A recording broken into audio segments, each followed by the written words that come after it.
ಮೋಳೆ ಗ್ರಾಮದಲ್ಲಿ ವಿಜೃಂಭಣೆಯಿಂದ ನಡೆದ ಅಂಬೇಡ್ಕರ್ ಜಯಂತಿ. ಜ್ಞಾನಪ್ರಕಾಶ ಸ್ವಾಮೀಜಿ, ನಟ ಚೇತನ್ ಹಾಗೂ ಕೋಲಾರ ಸಂದೇಶ್ವರ್ ಅವರಿಂದ ಅಂಬೇಡ್ಕರ್ ವಿಚಾರಧಾರೆ.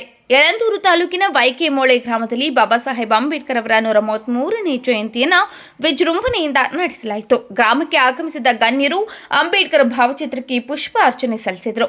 ನಂತರ ಕೊಳ್ಳೇಗಾಲ ವಿಧಾನಸಭಾ ಕ್ಷೇತ್ರದ ಶಾಸಕ ಎಆರ್ ಕೃಷ್ಣಮೂರ್ತಿಯವರ ಅಧ್ಯಕ್ಷತೆಯಲ್ಲಿ ವೇದಿಕೆ ಕಾರ್ಯಕ್ರಮ ನಡೆಯಿತು. ಸಂವಿಧಾನ ಪೀಠಿಕೆ ಓದುವ ಮೂಲಕ ಕಾರ್ಯಕ್ರಮವನ್ನು ಉದ್ಘಾಟನೆ ಮಾಡಲಾಯಿತು.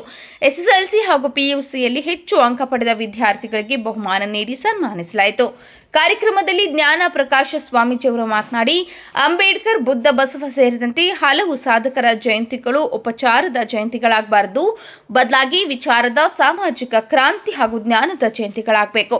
ದೇಶದ ದಮನಿತ, ಶೋಷಿತ ಜನರು ಅಂಬೇಡ್ಕರ್ ಆಶಯದಂತೆ ದೇಶವನ್ನು ಆಳುವವರಾಗದೆ ಸಮಯ ಸಾಧಕರಾಗಿ ನಮ್ಮ ಹೋರಾಟವನ್ನು ಮಾರಾಟ ಮಾಡುತ್ತಿದ್ದೇವೆ. ಇದರಿಂದ ನಮ್ಮ ಮೇಲೆ ದೌರ್ಜನ್ಯ ನಡೆಯುತ್ತಿದೆ ಎಂದು ಅವರು ವಿಷಾದಿಸಿದರು.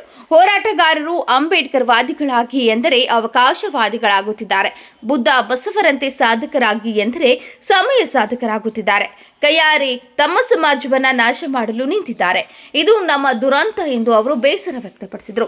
ಬದುಕುವ ಹಕ್ಕು, ಆಸ್ತಿಯ ಹಕ್ಕು, ಮತದಾನದ ಹಕ್ಕು, ಶಿಕ್ಷಣ ಕೊಟ್ಟಂತಹ ಅಂಬೇಡ್ಕರ್ ಮಕ್ಕಳ ಮೇಲೆ ಅತ್ಯಾಚಾರವಾಗ್ತಿದೆ. ಶೋಷಿತ ಜನ ಅಂಬೇಡ್ಕರ್ ಹೇಳಿದಂತೆ ಮಣ್ಣಿನ ಒಳಗೆ ಕೊಳೆತು ಹೋಗುವ ಬೀಜವಾಗಬಾರದು. ಮೊಳಕೆ ಒಡೆದು ಹೆಮ್ಮರುವಾಗಿ ಯಾರ ಗುಲಾಮಗಿರಿಯಲ್ಲೂ ಬದುಕಬಾರದು. ಸ್ವಾಭಿಮಾನಿಗಳಾಗಬೇಕು. ದಲಿತ ಸಂಘಟನೆಯಿಂದಲೇ ದಲಿತರು ಇಂದು ಉಸಿರಾಡುತ್ತಿದ್ದಾರೆ. ಸಂಘಟನೆ ಎಂದರೆ ಸಿಂಹ ಗರ್ಜನೆ ಎಂದು ತಿಳಿಸಿದರು. ನಟ ಚೇತನ್ ಮಾತನಾಡಿ, ಅಂಬೇಡ್ಕರ್ ಅವರ ಚಿಂತನೆಗಳನ್ನು ಯುವಕರು ಮೈಗೂಡಿಸಿಕೊಂಡಾಗ ಮಾತ್ರ ಸಮಾಜದಲ್ಲಿ ಪರಿವರ್ತನೆ ತರಲು ಸಾಧ್ಯ.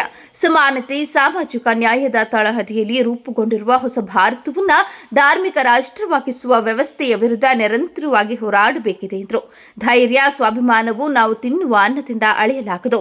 ಅನ್ಯಾಯ, ಅಸತ್ಯದ ವಿರುದ್ಧ ಹೋರಾಡುವುದು ನಿಜವಾದ ಧೈರ್ಯವಂತಿಕೆಯಾಗಿದೆ. ಬಂಡವಾಳಶಾಹಿ ವ್ಯವಸ್ಥೆಯಿಂದ ನಮ್ಮ ಸಮಾಜವು ಹಲವು ಸಮಸ್ಯೆಗಳನ್ನು ಎದುರಿಸುತ್ತಿದೆ. ಇಂತಹ ಸಮಸ್ಯೆಗಳ ವಿರುದ್ಧ ಹೋರಾಟಕ್ಕೆ ಯುವ ಸಮೂಹ ಸಿದ್ಧಗೊಳ್ಳಲು ಕರೆ ನೀಡಿದರು. ಸಮಾಜದಲ್ಲಿನ ಶೋಷಣೆ, ಅಸಮಾನತೆ ವಿರುದ್ಧ ನಡೆದ ವೈಚಾರಿಕ ಹೋರಾಟಗಳು ಸದಾ ಪ್ರಸ್ತುತವಾಗಿವೆ. ಸಮಾಜ ಸುಧಾರಕರ ವಿಚಾರಗಳು ನಡೆನುಡಿಯಲ್ಲಿ ಅನುಸರಣೆಯಾಗಬೇಕು. ಕಾಂಚೀರಾಮ್ ಅವರ ಹೋರಾಟದ ಚಳವಳಿಯ ಆದರ್ಶ ನಮಗೆ ಬೇಕಾಗಿದೆ ಎಂದರು. ಇವತ್ತು ಬೂಟು ಕೊಟ್ಟು, ಶೂಟ್ ಕೊಟ್ಟು, ಬೂಟು, ಶೂಟ್, ಕೋಟ್ ಕೊಟ್ಟು ಇವತ್ತು ನಮ್ಮಲ್ಲಿ ಈ ಮಟ್ಟಕ್ಕೆ ತಂದಿರತಕ್ಕಂಥವ್ರು ಈ ದೇವರು ನೋಡಪ್ಪ ಅಂತೇಳಿ ಎಲ್ಲಿವರೆಗೆ ನಿಮ್ಮ ಮಕ್ಕಳಿಗೆ ಅಂಬೇಡ್ಕರ್ ಫೋಟೋ ತೋರಿಸೋದಿಲ್ಲ ಅಲ್ಲಿವರೆಗೂ ಅಂಬೇಡ್ಕರ್ ಜೀವಂತ ಇರಲ್ಲ. ಯಾವ ಕಾರಣಕ್ಕೂ ಅಂಬೇಡ್ಕರ್ ಜೀವಂತ ಇರಬೇಕು ಅಂದ್ರೆ ನೋಡಿ, ಅದು ಕೂತಿದ್ದಾರೆ ನಮ್ಮ ಮುದ್ದು ಮಕ್ಕಳು ನೀಲಿ ಶಾಲಾ ಹಾಕೊಂಡು ಇವತ್ತಿದ್ದಾರೆ ನಮ್ಮ ಎದುರಿಗೆ. ಬಾಬಾ ಸಾಹೇಬರನ್ನ ನಾವು ಅವರಲ್ಲಿ ನೋಡಬೇಕು. ಶುದ್ಧ ಶಂಭೂಕ ಜ್ಞಾನ ಪಡೆಯಕ್ಕೆ ಹೋದ ತಲೆ ಕಡಿಯೋದು ಈ ರಾಮರಾಜ್ಯ ನಮಗೆ ಖಂಡಿತ ಬೇಕಿಲ್ಲ. ಯಾವ್ದಾದ್ರೂ ದೇಶ ನಮ್ಮದು ಅಂದ್ರೆ ಅದು ಅಂಬೇಡ್ಕರ್, ಪೆರಿಯಾರಿನ ಸಮಾನತೆ, ನ್ಯಾಯ, ವೈಜ್ಞಾನಿಕತೆ, ಸಂವಿಧಾನದ ಪೀಠಿಕೆಯಲ್ಲಿರೋದು. ಆ ದೇಶ ನಮಗೆ ಬೇಕಿದೆ. ಆ ದೇಶ ನಮ್ಮದು. ಆ ದೇಶ ನಮ್ಮ ಒಬ್ಬರೇ ಅದನ್ನು ಮುಂದುವರಿಸ್ತಾ ಇರೋದು. ಇವತ್ತಿನ ದಿನ ನಾವೆಲ್ಲರೂ ನಿಂತ್ಕೊಂಡು ಅದನ್ನು ಮಾಡೋಣ ಅಂತ ಹೇಳಿ ನನಗೆ ಇವತ್ತು ನಿಮ್ಮೆಲ್ಲರ ಜೊತೆ ಮಾತಾಡಕ್ಕೆ ಅವಕಾಶ ಕಲ್ಪಿಸಿದ್ದಕ್ಕೆ ಧನ್ಯವಾದಗಳು ಹೇಳಿ, ನೋಡಿ ಸ್ನೇಹಿತರೆ,